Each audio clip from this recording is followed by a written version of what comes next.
lapu un rikšos atkal padod bišķi paudiņus uz priekšu viņam. Tu gribi atkal savilkt.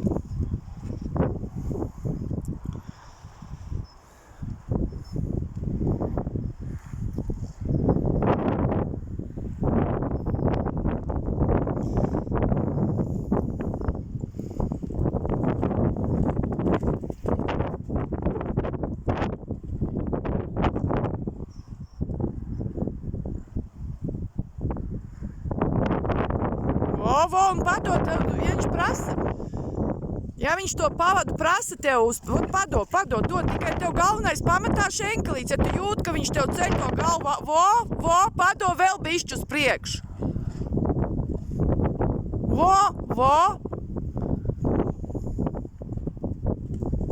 Lai zirgs atbrīvojas, lai viņš nelec tā kā zaķis.